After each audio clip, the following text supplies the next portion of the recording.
যাবতীয় তরজার মধ্যেই এসআইআর এর বিরুদ্ধে এবার মেগা র্যালির কর্মসূচি নিয়েছে তৃণমূল কংগ্রেস। আগামী মঙ্গলবারই এই নিয়ে পথে নামছে তৃণমূল কংগ্রেস।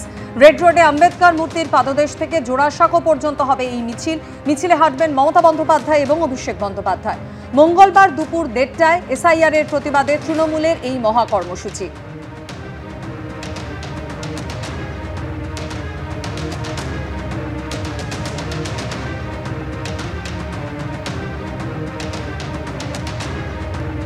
আগামী মঙ্গলবার এসআইআর এর বিরুদ্ধে পথে নামতে চলেছে তৃণমূল কংগ্রেস, যেখানে হাঁটবেন মমতা বন্দ্যোপাধ্যায় এবং অভিষেক বন্দ্যোপাধ্যায়। রেড রোডে আম্বেদকর মূর্তির পাদদেশ থেকে শুরু হবে এই মিছিল, যা শেষ হবে জোড়াসাঁকোয়। মঙ্গলবার দুপুর 1:30টায় এসআইআর এর প্রতিবাদে তৃণমূল কংগ্রেসের এই মিছিল।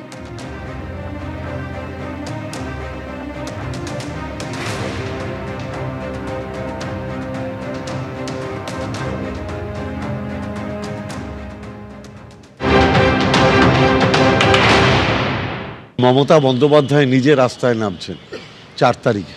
অভিষেক বন্দ্যোপাধ্যায় আমাদের সাধারণ সম্পাদক, তিনি সেই মিছিলে হাঁটবেন, আমরাও হাঁটব। আমরা শুধু বাংলার মানুষকে বলতে চাই, মমতা ব্যানার্জি আছে, আন্দোলনে আমরা আছি, আইনগতভাবেও আমরা আছি, আপনারা ভয় পাবেন না।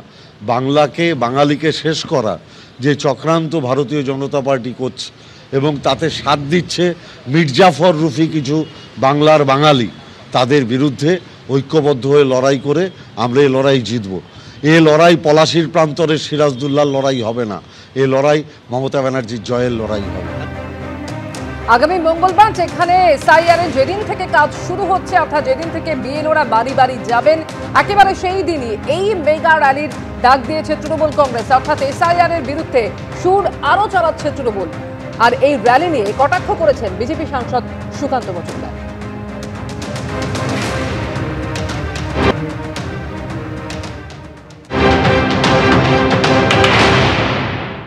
উদ্দেশ্য একটাই, এই পথে নামার মূল উদ্দেশ্য হচ্ছে বাংলার যেটা আসল ইস্যু, চাকরি নেই, পরিযায়ী শ্রমিক হিসেবে অন্য রাজ্যে যাওয়া, এবং তার সাথে সাথে বাংলার 26,000 লোকের চাকরি চলে যাওয়া, ওবিসি রিজার্ভেশন ক্যান্সেল হয়ে যাওয়া, একের পর এক দুর্নীতি, ইট বালি সিমেন্ট পাথর কয়লা গরু কিচ্ছু বাকি রাখেনি, এরা সব নষ্ট করে দিয়েছে। এর থেকে দৃষ্টি ঘোরানোর জন্য এসআইআর কে সামনে ব্যবহার করছে মমতা বন্দ্যোপাধ্যায় এবং তার দলবল। এসআইআর এর প্রতিবাদে মেগা র্যালি তৃণমূল কংগ্রেসের। আগামী মঙ্গলবার সেই র্যালিতে হাঁটবেন মমতা বন্দ্যোপাধ্যায় এবং অভিষেক বন্দ্যোপাধ্যায়। আর এই র্যালি প্রসঙ্গে কি বলেছেন প্রদেশ কংগ্রেস সভাপতি শুভঙ্কর সরকার, শোনাব।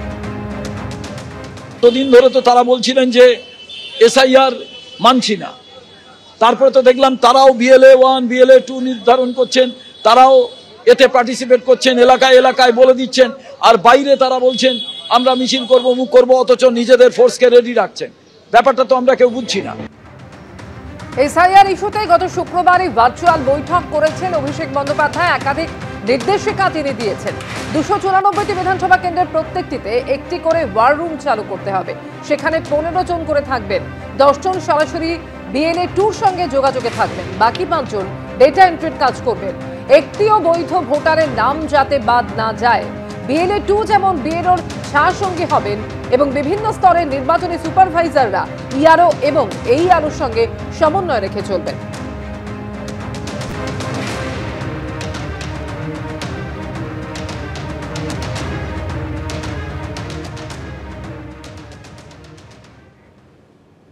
অন্যদিকে গতকালই নজরুল মঞ্চে আয়োজিত হলো বিএলওদের চূড়ান্ত পর্বের প্রশিক্ষণ পর্ব, আর সেখানেই হলো ছন্দপতন।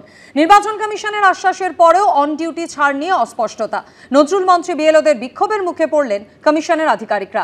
মঞ্চে উঠে চলল বিক্ষোভ। অন ডিউটি এসআইআর, পর্যাপ্ত নিরাপত্তা, যেখানে 1000-এর বেশি ভোটার সেখানে সহকারী বিএলও নিয়োগ, এই 3 দাবি পূরণ না হলে কাজে যোগ দেবেন না তারা। একথা জানিয়ে ডেপুটেশন দিলেন বিক্ষুব্ধ শিক্ষক বিএলওরা। কমিশন সূত্রে খবর, এই সংক্রান্ত কোনো নির্দেশিকা এখনো পর্যন্ত আসেনি।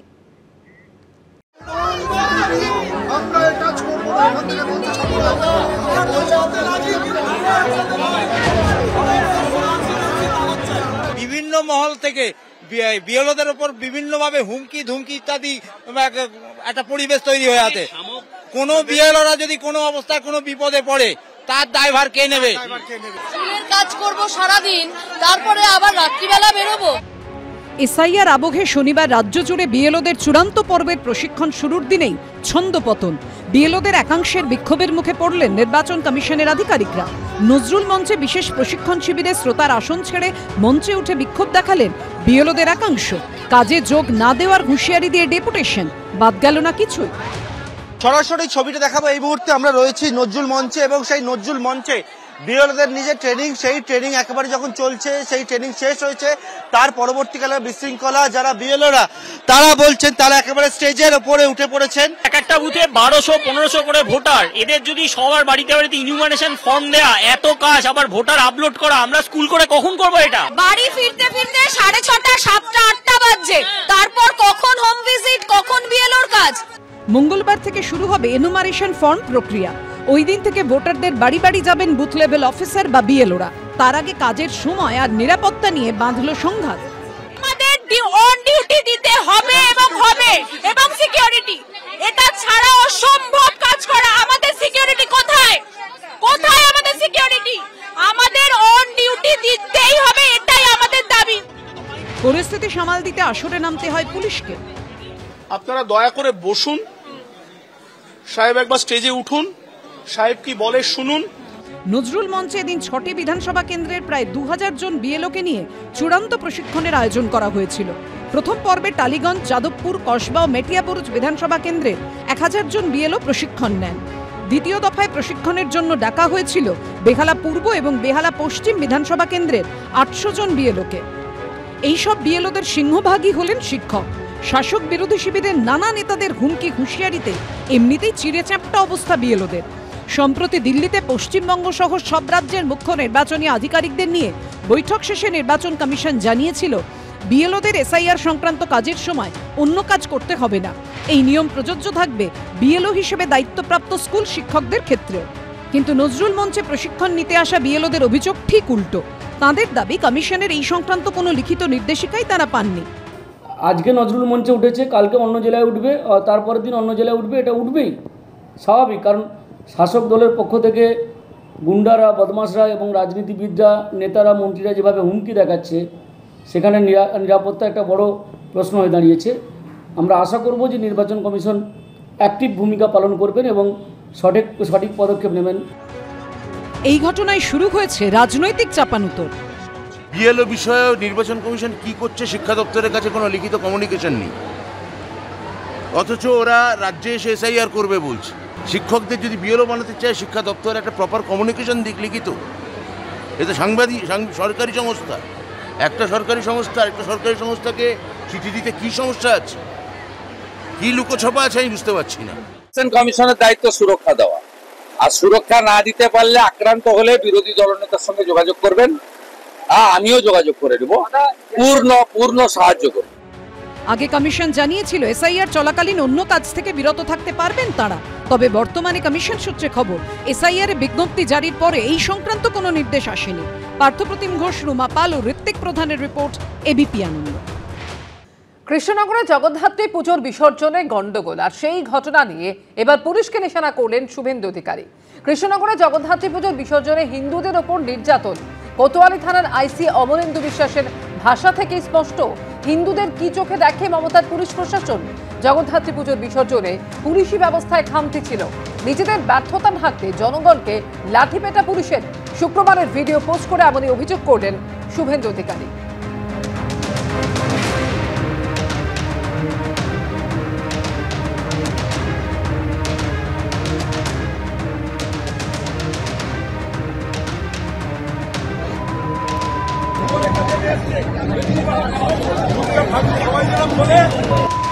সবার মতো ঘুরবে, একটা আওয়াজ বেরোলে খেলাবো,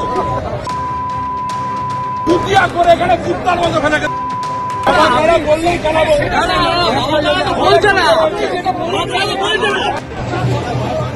যদিও এই ঘটনা নিয়ে, কৃষ্ণনগরের ঘটনা নিয়ে পুলিশের বিবৃতিও সামনে এসেছে। বিসর্জন চলাকালীন চকেরপাড়া বারোয়ারি পুজো কমিটির সঙ্গে পুলিশের বচসা ও বিশৃঙ্খলা হয়।